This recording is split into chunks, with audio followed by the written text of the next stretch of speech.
it is more likely that account transfers will happen in the future than any kind of cross-play.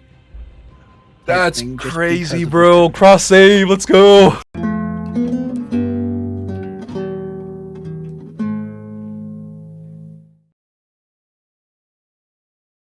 Okay, so as requested, and you can request for me to watch videos to react to on either my subreddit at NefisQQ, or in Discord, or in YouTube comments and stuff like that. I'll be watching several ESO related videos today, and this video is gonna just be covering one video. First video we're gonna be watching is gonna be a new interview that came out actually yesterday by GamerHub TV, and it's an interview with creative director at Ce-Nex Studios for ESO, Rich Lambert, on designing a new class, community feedback, and Necrom. Kind of interested to see what they have to say, if they even approach any subjects. Hi Rich, how you doing? I'm good. So Rich, there's a lot of stuff to unpack here after your reveal. Lots of stuff. First thing I want to talk about is when you guys decided initially to go to Necrom, and how you decided you were going to do Apocrypha, and how you guys tackled that, because I know you went into the Dragonborn DLC for some inspiration, but that was only part of it. One of the best ways to kind of walk through this is we always look back at what we've done before we kind of move forward in terms of kind of figuring out what we want to do and the types of stories we want to tell and so on and so forth, because we want everything to feel different. And so when you look back at High Isle, you know, it was kind of very traditional fantasy. It was a little bit more grounded storyline, grounded in reality. It was more about politics. So we wanted to kind of blow the doors off on that. And as we started kind of figuring out what we could and couldn't do, or where we should and shouldn't do, Hermaeus Mora actually came up. And Hermaeus Mora is, you know, a really cool Daedric prince. They're all about knowledge and you know, collecting that knowledge, but they also have this really cool kind of cosmic horror vibe, you know, this Lovecraftian feel, and we haven't really explored that. So we knew that's kind of where we wanted to go, and then we needed a place to kind of put our story, and it just made sense to go back to Morrowind, to go to the Telvanni Peninsula, because the Telvanni Magisters live there, and they're some of the most powerful mages in all of Tamriel. So it was just kind of this good, and this is going to sound buzzwordy, but kind of good synergistic match between, you know, the kind of the cosmic horror and Hermaeus Mora, and then Morrowind and the Telvanni. And you folks, your team's learned a lot from previous chapters. What was one big lesson you took from the last chapter and applied it to Necrom? I think the biggest bit of feedback that we got was that some of our more veteran players started commenting that High Isle felt a little bit too formulaic. In terms of it's the same kinds of things, telling the stories in the same kinds of ways. You know, people liked the story, but they just felt like it didn't really surprise them, and they wanted something to surprise them. And I feel like when I talk to a lot of ESO players, a lot of people are never really surprised by who's the villain, like who is revealed to be the villain, what the plot twist is. And it's not just for High Isle. I feel like this feedback of the chapter stories becoming formulaic kind of started around with Greymoor kind of doing the same model without the Necromancer class for Elsewhere, and Blackwood was kind of like, oh, another Greymoor, and then after Blackwood it was like, oh, it's High Isle, another Blackwood.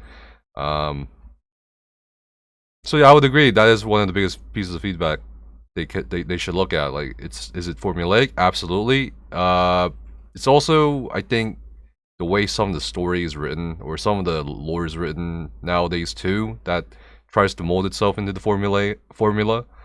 I mean, like Murkmire, I didn't think I would like Murkmire as a DLC or as a storyline, because, you know, Argonians. But then I was really surprised to have enjoyed Murkmire's storyline, and the Argonians and the cultures and all that. They actually went more into depth into than ever before, in my opinion, comparatively speaking to other Elder Scrolls games or even other storylines in ESO. But then when it became High Isle, my expectation was like fucking French people. You know what I mean? It's like, okay, let's see if they can do another Murkmire for the Bretons. Let's see if we can make them more interesting to the players. Maybe they're gonna go into something we don't know about Bretons or Breton culture and stuff like that. And it just turned out to be exactly like what I expected. French people. That's basically it. So I think there's a lot of different things going on here with not just the formula of the chapter, year-long stories, but also some things with the story writing. That's what we did with this year, and it's going to be very interesting to see how players react to it. Okay. I think it's some of our best storytelling ever. Sure. It's definitely some of the coolest visuals we've ever done, and when you incorporate kind of the new class on top of that, it's just going to be, just a fantastic. Yeah, speaking of the new class, I mean, I think every fan of ESO Online, well, they're always pounding their desk because they want that new class. But talk about some of the prepping and how you may create a new class to fit the theme of the expansion, as well as how it affects the entire game's ecosystem. Yeah, I mean, it's definitely challenging. Balance is one part of that, where how is this going to fit in with all the other ones? We wanted to make sure that the class played different. Like, it looks and sounds extremely different, but it also needed to play different. It couldn't be this kind of the same thing. Okay. And so we spent a lot of time on that, but there were also a lot of technical challenges that you have to figure out. And a new class is hard, and it's new art, it's new animations, it's a whole bunch of new memory that needs to get reserved on the client.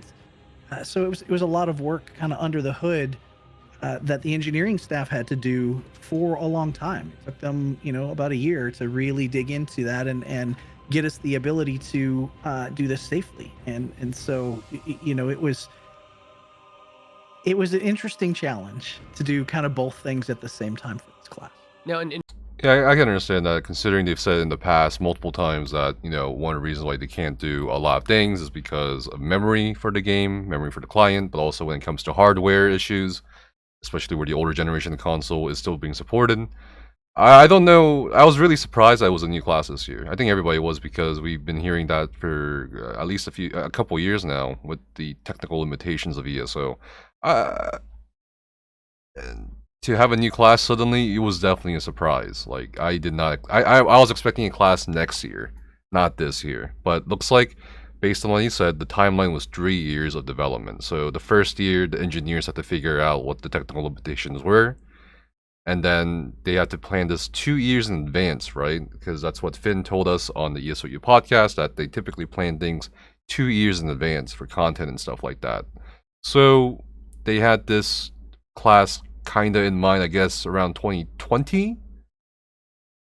And before then, the engineers were working on seeing if the class could be possible. And they're still working on this class, by the way, in a different interview I actually covered in a different video. So we'll see what the class looks like by the time PTS comes out. In terms of other classes in the game, you always try to it's touch gonna on have combo class every bonuses. expansion a little bit. Like, obviously the Necrom class is what you're going to focus on this one, but what are some of the other Crux things system that other classes like the Warden might get in this new expansion? Really, the focus is on the Arcanist. We've done some balance things. With update 37, we focused on some of the kind of the big mechanics in terms of like light attacks, and also with block to try to improve the quality of life there. And I think, at least based on the feedback that we've gotten on PTS so far, we kind of hit the marks there, and people are really happy with those changes.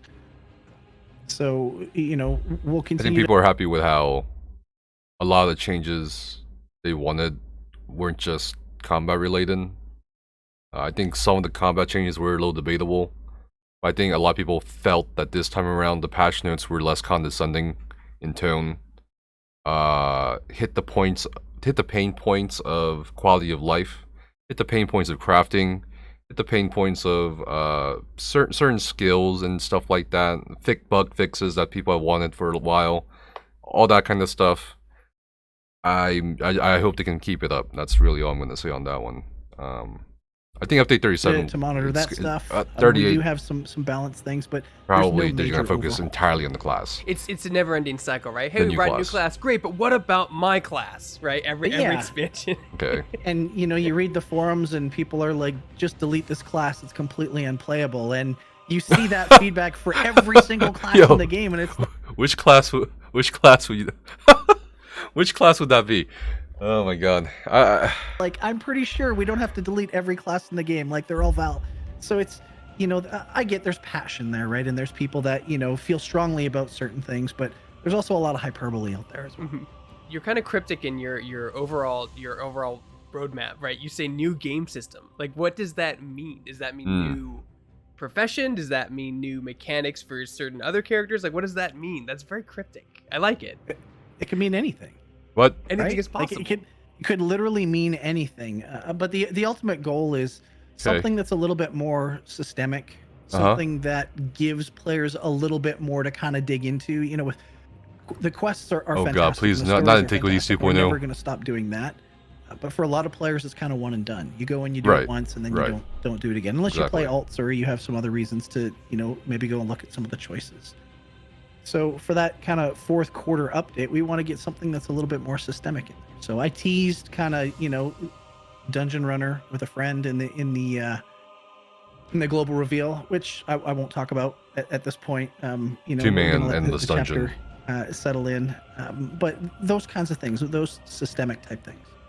You're introducing a combo system, which a couple of MMOs have tried in the past, and it's an interesting system. But correct me if I'm wrong here, but I was watching, it's kind of a reverse combo system where you have like visual cues about Fallout how many times you have to do something. Then when the runes are gone, that's when you can do your big attack. Is that how that works? Well, so it is a combo point system. So there are some builders, there are some spenders. With us being ESO, there's morphs, so you can kind of change those. Some abilities that don't necessarily have a builder or spender aspect can be morphed into that. But the big difference with us is anything that's a spender you can always cast even if you don't have Crux.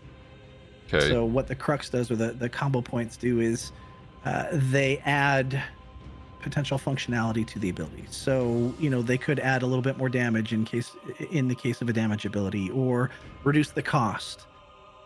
Or do something else. The example that I've kind of been giving, because I've been healing a lot on the Arcanist, and I really enjoy the healing, is one of their heals is this kind of beam that you can aim.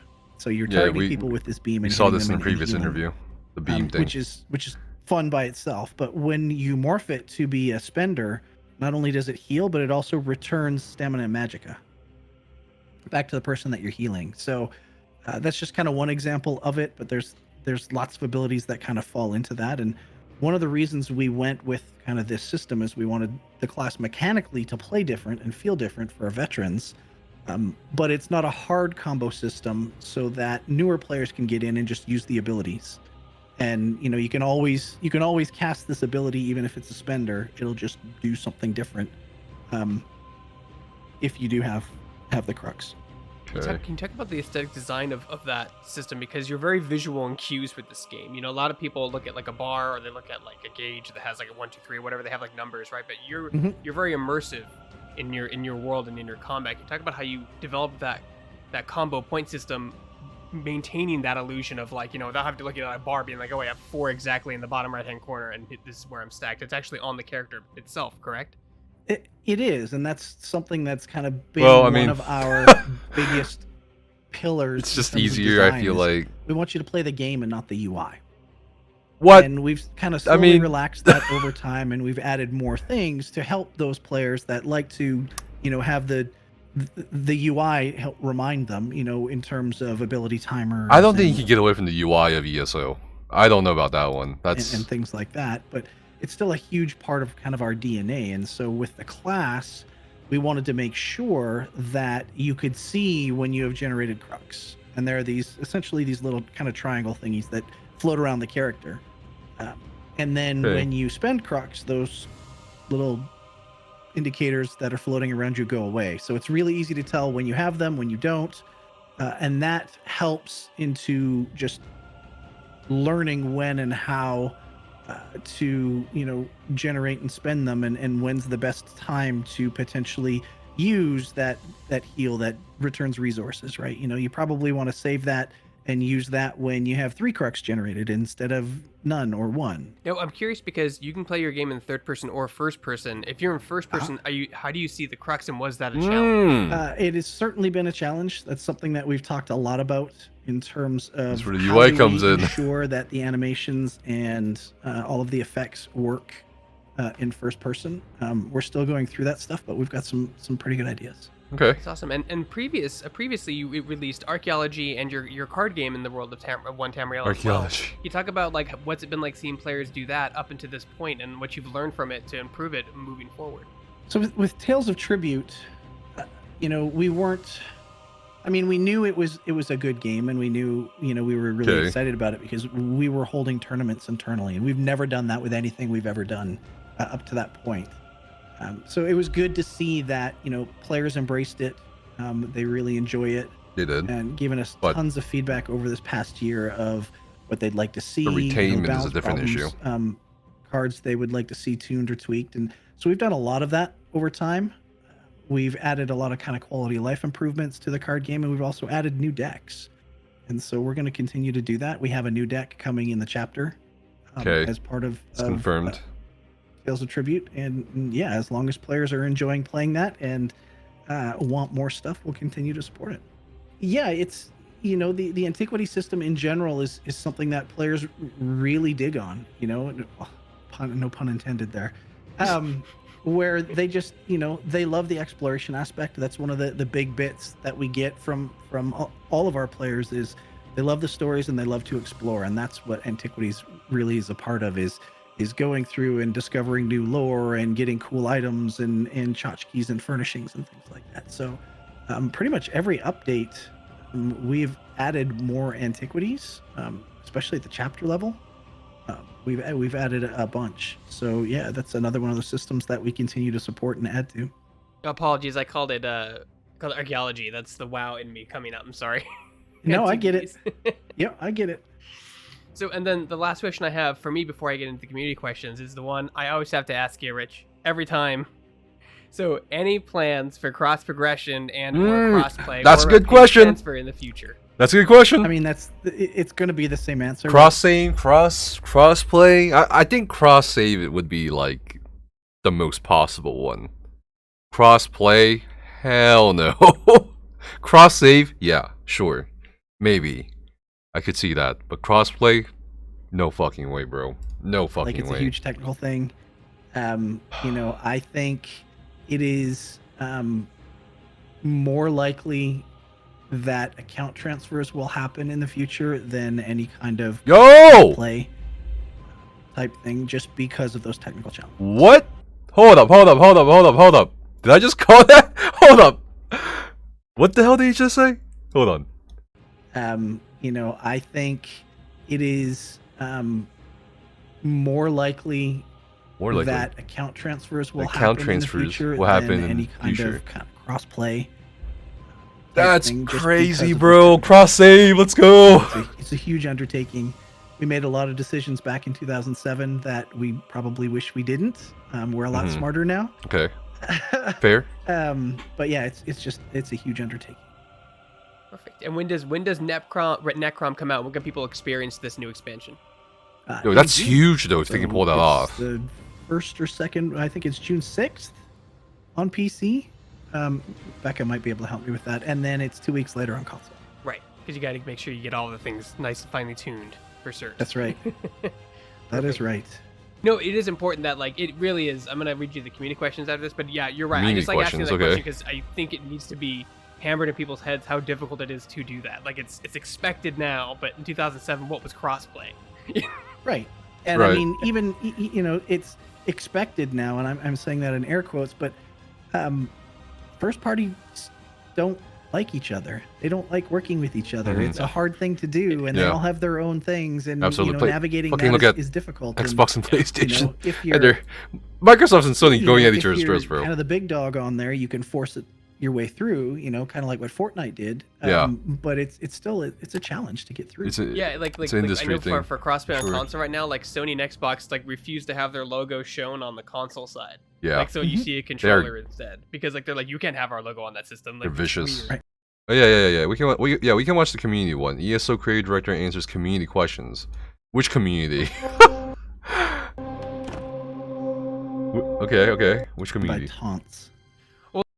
Are there any new taunts coming to ESO? with Taunts? This new expansion. What do we mean by taunts? Well, lots of fans have been asking for an AOE taunt. AOE that, taunt. Oh, yeah. Is there any Bro. AOE taunts aren't ever going to happen. Bro, just fucking get good, bro. Come on. I see so many people say, "Oh, I want AOE taunt." You don't even need to taunt everything as a tank. Like, literally. Even in fucking trials, you don't have to fucking taunt everything. And there's a way for you to taunt everything AOE-wise with a fucking armor set called Tormentor. I don't understand the people's demand for an AOE taunt in ESO. Like, if ESO was like WoW or like other fucking games where you absolutely need an AOE taunt, I get it. But ESO, bro, it's piss fucking easy. I'm sorry if that fucking triggers you, but it's fucking piss easy. You don't have to taunt shit. You don't have to taunt everything. I'm sorry. You don't have to. Like, if your fucking DPS or healer dies to a fucking little ad that you didn't taunt, fucking tell them to get good. That's really it. Just roll dodge. You have roll dodge, block. You have sets that give you fucking shit tons of mitigation, healing. Fucking, you can use a barrier. I don't know. There's so many ways for you to handle little ads. So many ways, mechanically and gameplay-wise. I don't understand why people keep demanding motherfucking AOE taunts. It's fucking crazy, bro. Get fucking good. Is there any current plans AOE to taunts add aren't one? ever going to happen. Thank you. That's the one thing I actually fucking will agree with Rich on. Why would you want AOE taunts on ESO, bro? Never. We don't want AOE. I mean, you never say never, right? But that's not really in our DNA. Tanking is supposed to be an active thing, and in ESO, and they added soft taunts back in update 37. Like, it doesn't. There's so many ways you can like soft taunt or soft aggro everything if you really want to as a tank, and there's literally guides out there that show you how to do that for everything.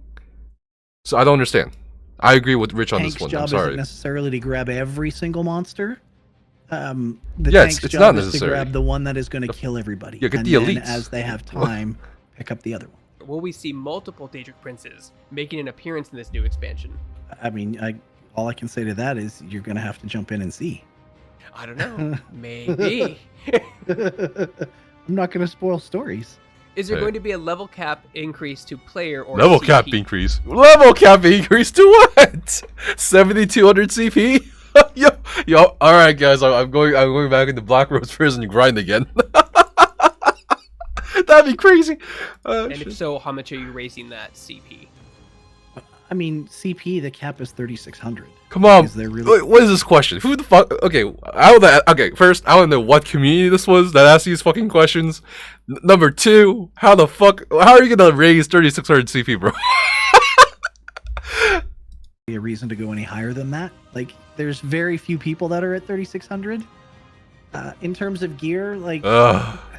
We've talked about that in the past, and does that even really matter? Like, why would you want to increase it to CP 180 or CP 200, right? Like, it doesn't really do anything or change anything in terms of the overall kind of progression.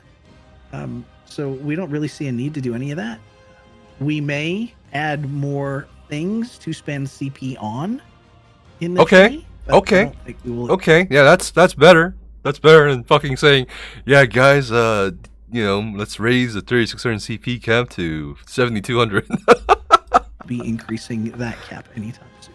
Okay, yeah. With the new City of the Dead and the huge sense of importance it has to the Dark Elves, are the Necromancer abilities that are considered crimes going to be treated more seriously in this new zone? That's a good question.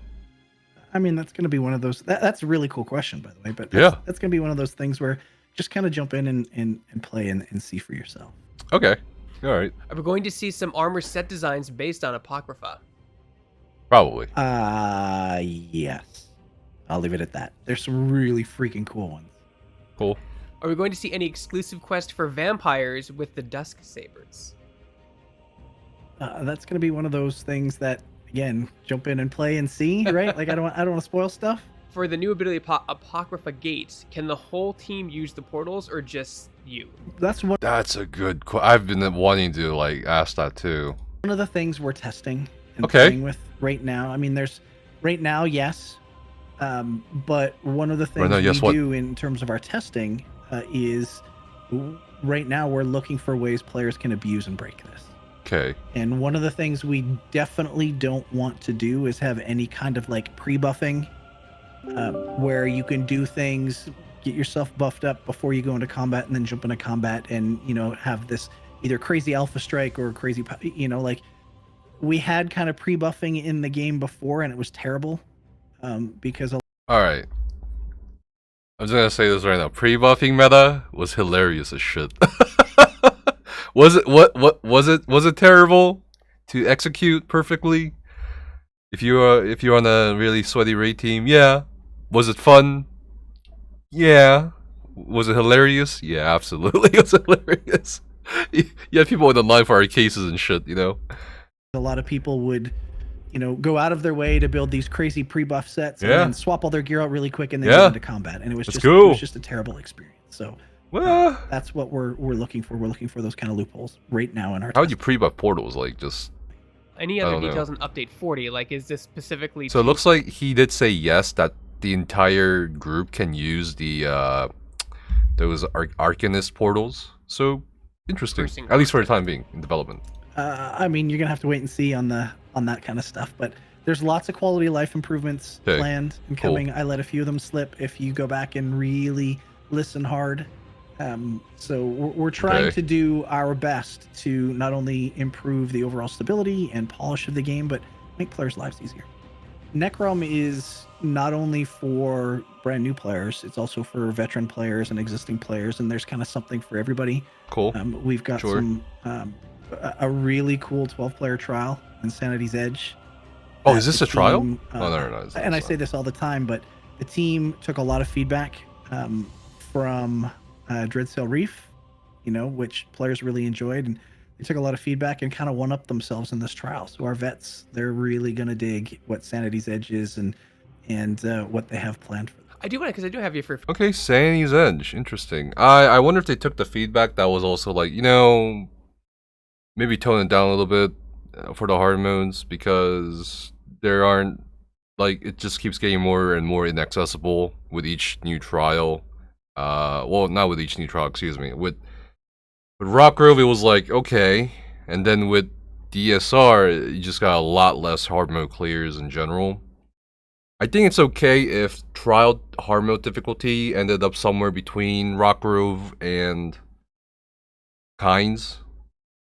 You know, I think maybe if you really want to promote raiding, you could make the content itself a bit more accessible, in my opinion. A few more minutes. I do want to talk about like the challenges of what the MMO genre has become over these last decade. Okay. I mean, like the MMO used to attract a very specific type of gamer that was there for a very specific reason, right? You know, gear, grind that gear, first to the server, that kind of stuff. But now, this includes ESO. There's such a plethora of gamers that play MMOs. You have like, you know, you have your... It's always been about social relationships. You have the people who have 10 alts that want all the awesome gear. You have people who just PvP. You have people who just PvE.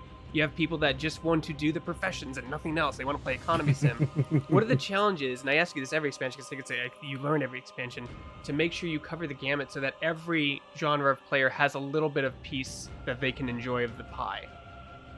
That's right there is kind of the nail on the head is how do we try to appease is not the right word, but how do we try to make sure that all of our different segments satisfy players have something to kind of look forward to? I get what you meant. And the way we've tried to solve it is over the course of the year, we make sure that there's kind of something for everybody. So, you know, we haven't necessarily done that perfectly. You know, our PvP players are like, where's our PvP stuff? And I've talked a lot about, you know, why that has been, you know, delayed over the course of the last few years just because performance sucks and we want to get that better. But we're working on that stuff. But there's, you know, new cosmetics and item sets and things that we're putting in there to try to help with that. But we try to make sure that there's, over the course of the year, something for all those types of players. So, you know, obviously the chapters and the story content, they're focused around kind of those people that are at the core kind of Elder Scrolls experience, that love the stories, love the exploration. But then we have those alternate activities that we put in there. That's kind of where Tales of Tribute came in. That is definitely where Antiquities and whatnot came in, where players don't need to quest and kill to do those things. They can just enjoy their time. I'm okay with tavern games and shit. We've obviously got the dungeons and the world events and the trials. That's appeals to those group oriented folks, and so it's one of those things we try to make sure, like I said, over the course of the year, that there's kind of something there for everybody. And it's hard because it's a really diverse group and different groups of people. And if you talk to 10 different people, they're going to tell you ESO can be played in 10 completely different ways. And then the last question I have for you is, every year you probably talk about this, but as technology rapidly evolves, I mean, there's the RTX and architecture and all these other tools that are at your disposal. Does it ever come up in a conversation, well, we should rebuild? Like, we should stop, we should next everything and rebuild. But how tempting is that to do? Because it's not something you would do lightly at all, because you've done all this work. That's a huge undertaking. But at the same time, like, as games get older, it gets harder and harder to keep up technology, and more tools become useful for you as developers. And you're like, wow, if we had that in this would be great, but we can't build it because the architecture's too old or whatnot. Engine, all that shit. There's always some of that, right? You want to be perfect. You think you're a lot smarter now than you were back then. But there's also a lot of risk associated with that. Knowing what you have now, it works. And I'm saying works in air quotes, because there's always issues, right? But it works. It's proven. Going back and rebuilding something from scratch isn't necessarily going to mean it's going to be better. Sure, the technology is different and it can potentially do more things or different things, but it doesn't necessarily mean it will be more performant or that it will work better or it will be better. And that's the risk. And that's one of the things that any technology company, goes through, right? When they've been working on something for as long as they have, is there a right time to do this? Do you rip things out and start all over again? And we've done a lot of that work over the years. We've done a lot of work on the rendering. We've done a lot of work on the server. We've done, we've done a lot of that stuff, but like a wholesale rewrite of, say, the client, that is extremely risky and extremely time consuming to do. And it might not actually be the right thing to do.